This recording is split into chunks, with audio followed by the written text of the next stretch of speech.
We know the quality of your decisions determine the quality of your life. The problem is most of us are not great decision makers.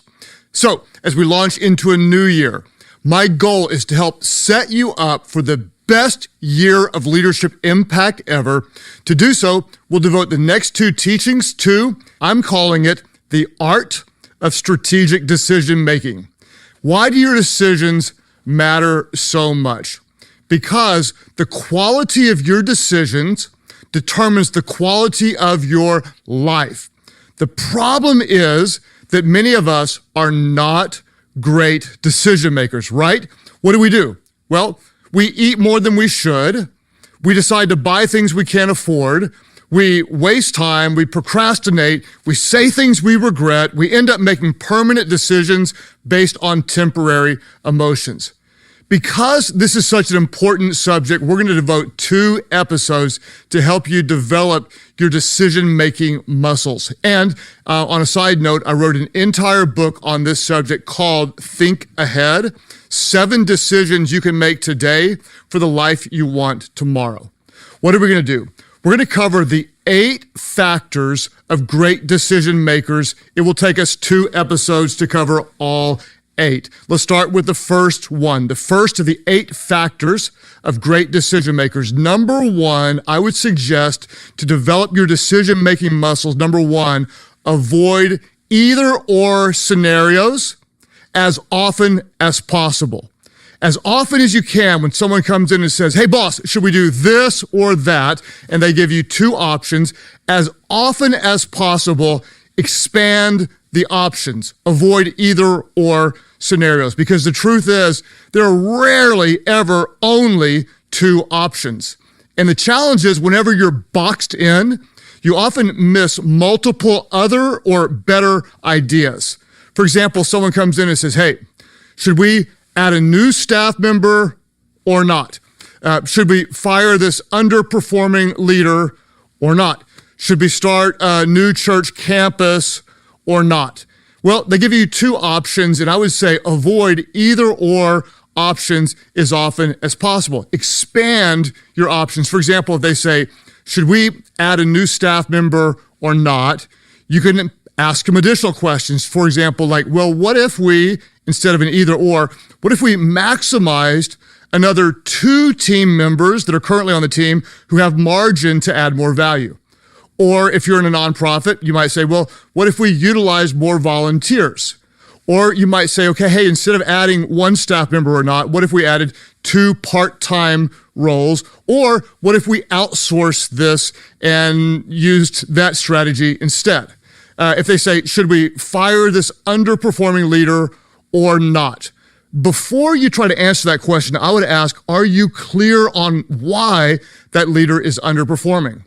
For example, if you understand why they're underperforming, there might be a problem at home, and you could actually help that leader become better not only in the role, but better at home with providing counseling.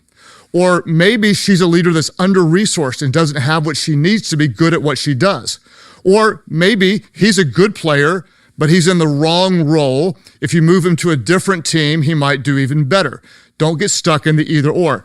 If you're in ministry, leading a church, and we say, should we add a new campus or not? Well, let's expand the options. We could say, well, maybe could we add another service where we are currently, and then another one, and then another one, and then another one? Or could we do another service in another part of the building before we add a whole new campus?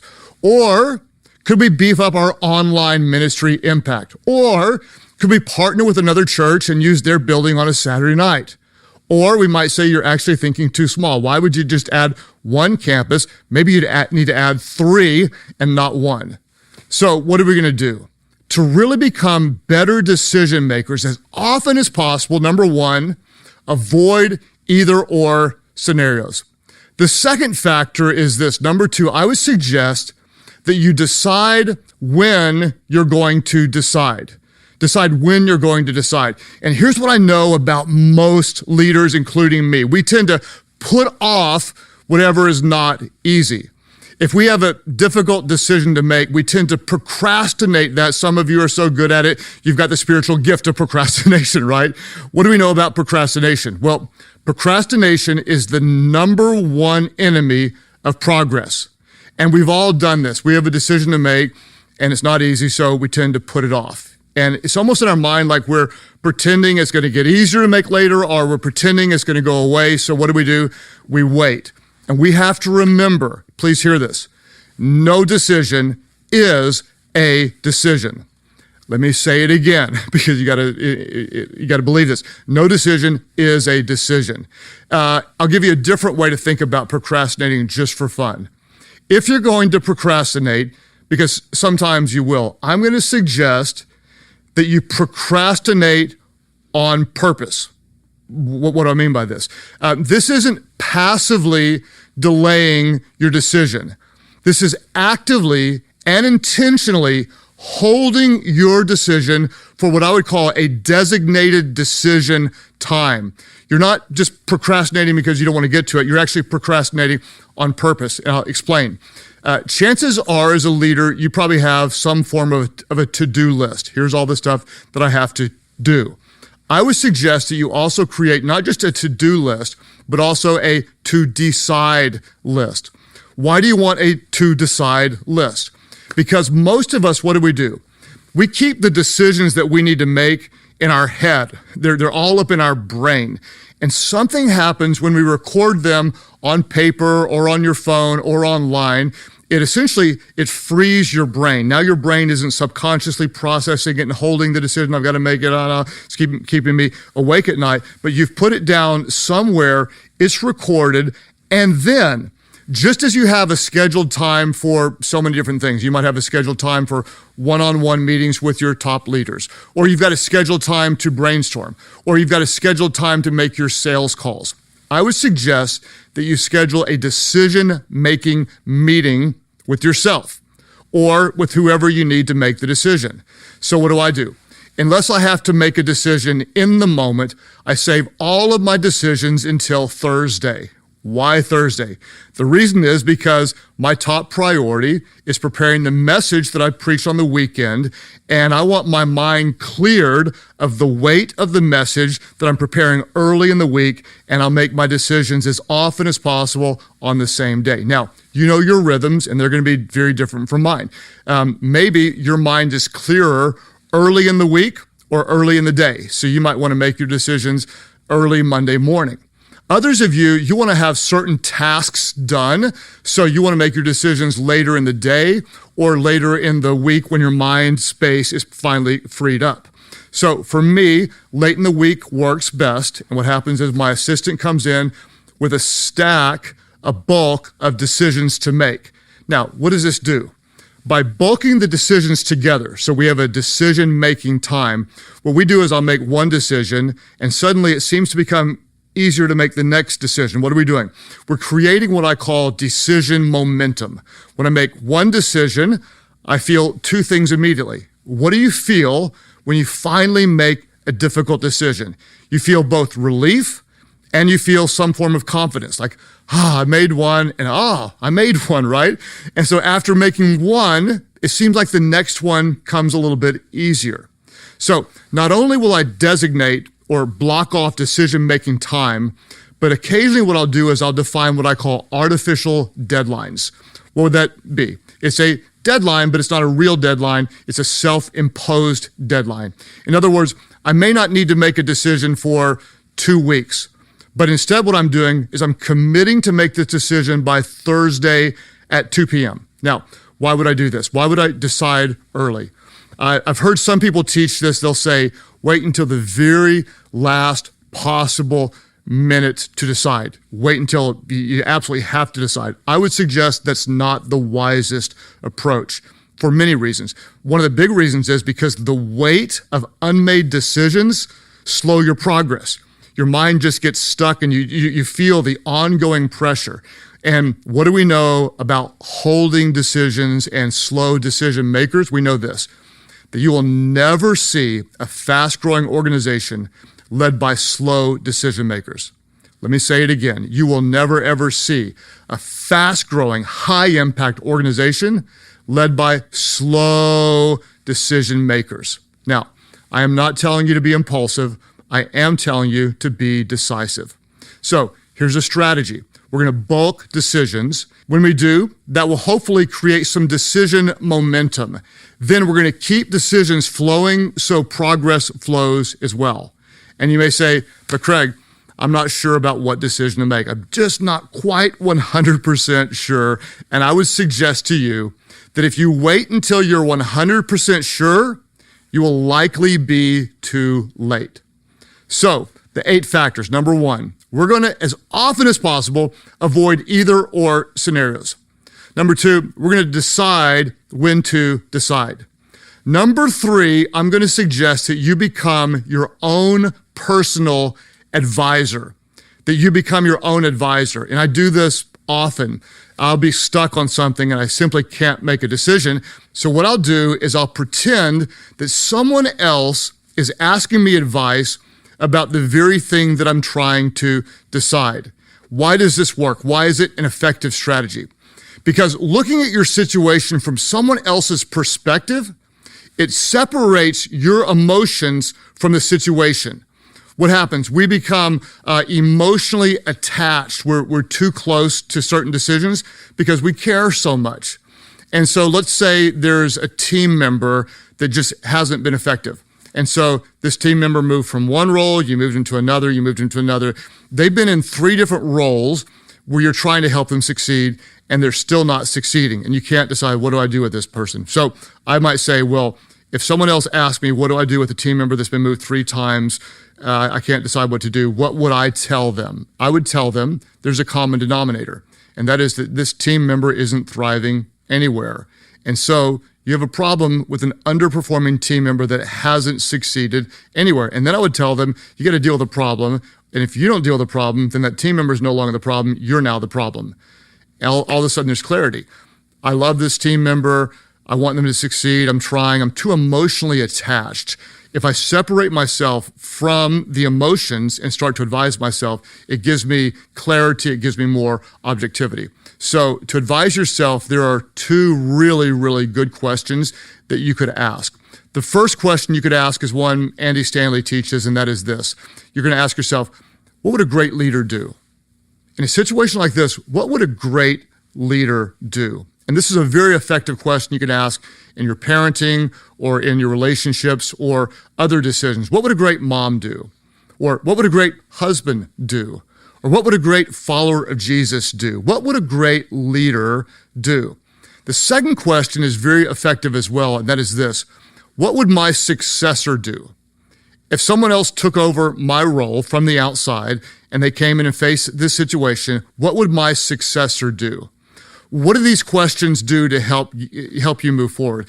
They do 2 things. Number 1, they elevate your perspective. And number 2, they help compartmentalize your emotions. They're separating you from the emotions. They're elevating you above the situation, and they will help give you clarity to make your decision. So what are we going to do? Number 1, as often as possible, we avoid either or scenarios. Number 2, we're going to decide when to decide. Number 3, I'm going to suggest you become your own personal advisor.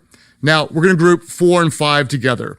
Number 4, I suggest you delegate as many decisions as possible.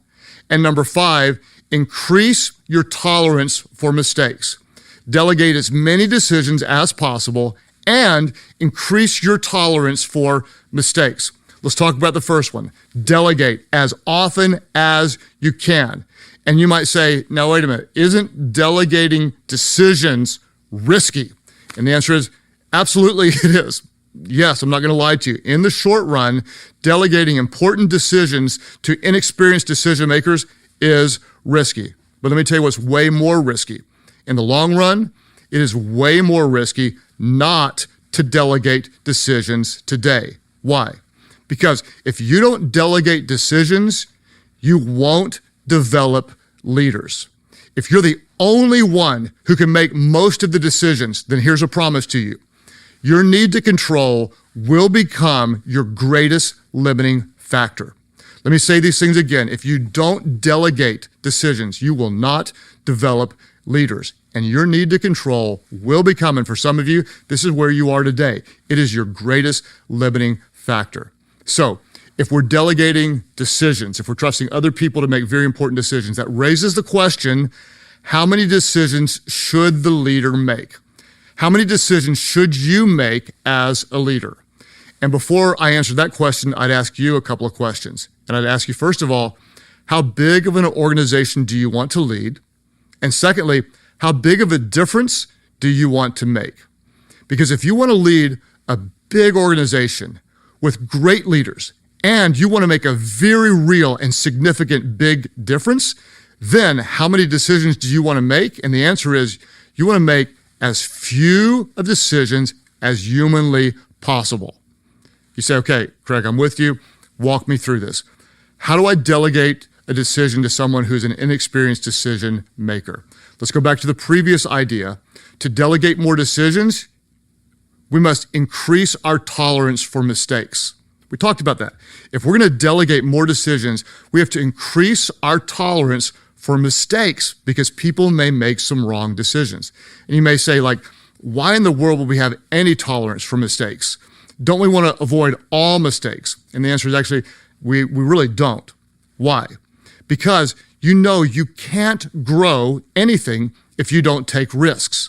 And if you take risks, you also know that you won't always succeed, right? So we say this all the time. If you want to take risks, you must tolerate mistakes. It's not like we're looking to make mistakes, but we have to have a tolerance for mistakes. And here's what happens. You're the leader, and because you're the leader, you care. And because you care, you don't want to make a mistake. And so you feel the weight because you've got lots of decisions, you've got lots of pressure, and so you wait. You put off your decisions, you analyze, and you stall. This is actually a very significant problem. I would say this, many leaders overestimate the risk of making a bad decision and underestimate the cost of making no decision. Let me say this again. Please internalize this. Many leaders, they overestimate the risk of making a wrong choice, a bad decision, and they underestimate the cost of making no decision. So if you think you're the only one who can really make wise decisions, you're both overestimating yourself and you're underestimating the people around you. You think you're more important than you really are. And you're undervaluing the valuable leaders around you. So we know this. Delegating decisions is actually one of the best tools to develop leaders. To be clear, and I want to just be very, very clear, delegating decisions is different than delegating tasks. What's the difference? When we delegate a task, you're giving someone an assignment. But when you're delegating a decision, you're giving someone authority. And again, what is the difference? Let's drive and drill in on this. Delegating tasks develops followers, but delegating authority develops leaders. And there's a massive difference. Again, Andy Stanley teaches on this subject, and he says, and I like this, he says, two of the most important words in your leadership vocabulary would be these two words. Are you ready? The words are this: you decide. You decide. As often as possible, someone walks into your office and says, hey boss, what should we do about this? As often as you can, one of your best leadership development tools is to say, you decide, you choose. What do you think? And you delegate the decision. What I've done is worked on this for years and years and years, and I've delegated more decisions than you could ever imagine, from small things to really big things. I mean, the smallest things like what I'm going to eat, to even someone help me with what I'm going to wear, to titles of messages someone else will help decide, to big things like where specifically we're going to put a new campus or what the building's going to look like, all the way down to hiring of the staff. I still care, but I trust our team to be involved. And to be clear, in the early years, I did everything. I did it all, everything. But as the organization grows, your goal is to do less and empower more. Do less and empower more. Why do you do less and empower more? Because your importance isn't a reflection of what happens in your presence, but what happens in your absence. Now you're going to say, okay, but what if it fails? What if it doesn't work? And the answer is sometimes it's going to fail, sometimes it's not going to work. And when it does, remember, we have a big tolerance for error because we have a big appetite for growth. sometimes falling short is the price you pay for going big over time. Now, one more quick word, and you have to remember this. You're still the leader. The buck still stops with you. You have to remember, you can delegate authority, but you can't delegate responsibility. You can delegate authority to make the decision, but ultimately, you still have to oversee and take responsibility for whatever happens underneath your leadership. So even though you're trusting someone else to decide, you still want to do everything possible to help them succeed. Why? Because the potential of your organization is a reflection of the quality of its leaders. Now, before we wrap up, I've got really good news for you. There is so much to learn on this subject that I've recorded an exclusive bonus episode called Discovering Your Decision-Making Style. This is free only for those of you in our leadership community. I want to tell you about the content. Based on my research, there are 5 specific and different styles of decision-making. Most of you, you'll have a dominant style and you'll have a secondary decision-making style. What are the 5 styles? I'll give them to you briefly. There is the lone wolf, the researcher, the includer, the consensus builder, and the intuitive. What I want to do is I want